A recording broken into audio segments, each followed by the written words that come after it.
Paper leak की जो समस्या है वो संस्थागत है, वो व्यक्तिगत नहीं है। जब तक कोचिंग संस्थाओं का दबदबा शिक्षा क्षेत्र में बना रहेगा तब तक पेपर लीक होता रहेगा। 2 बरस पहले भी नीट का पेपर लीक हुआ था देश के स्तर पर, फिर हुआ है, आगे भी होगा। शायद ही कोई परीक्षा ऐसा है जिसका पेपर लीक नहीं हो रहा है। क्यों?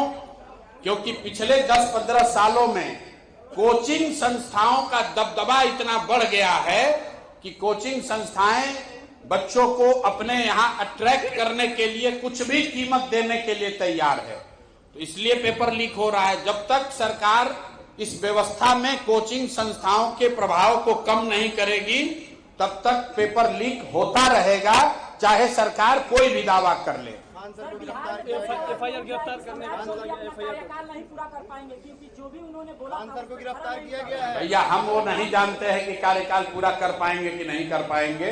हम ये जानते हैं कि सम्राट चौधरी अगले 5 साल तक मुख्यमंत्री रहें या कोई दूसरा रहे, बिहार में भ्रष्टाचार कम नहीं होगा, बिहार में शिक्षा व्यवस्था नहीं सुधरेगी। हम कैमरे पर कह रहे हैं, दावा के साथ कह रहे हैं कि यहाँ पर फैक्ट्री नहीं खुलेगी, रोजगार लोगों को नहीं मिलेगा, यहाँ से पलायन बंद नहीं होगा। इसलिए कि बात व्यक्ति सम्राट चौधरी की नहीं है, बात इसकी है कि बिहार के लोगों ने वोट किस बात के लिए दिया है। आपने वोट अरबा उसना चावल के लिए दिया है तो चावल खाइए और जाति धर्म में बटे रहिए।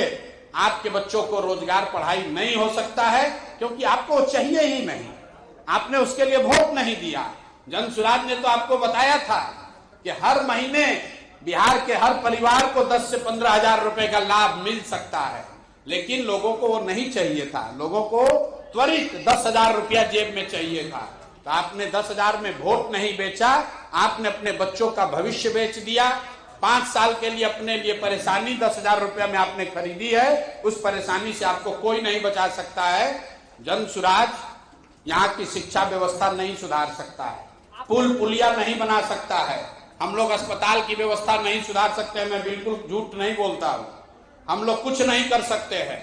बहुत से बहुत तो इतना ही करेंगे कि आपके प्रति अगर व्यवस्था कोई अन्याय कर रहा हो, आपके साथ भगवान न करे कोई दुर्घटना हो जाए, व्यवस्था आपके साथ अन्याय करेगा तो हम लोग आपके साथ आवाज बनकर खड़े हो सकते हैं, आपके सुरक्षा में खड़े हो सकते हैं। व्यवस्था सुधारने का जिम्मा ना आपने हमको दिया है ना हम लोग उसको कर सकते हैं। वो जिम्मा आपने दिया है मोदी नीतीश को, तो नीतीश तो पलायन करके गए दिल्ली, अब मोदी जी आएंगे लोकसभा चुनाव में, तब तक इंतजार कीजिए।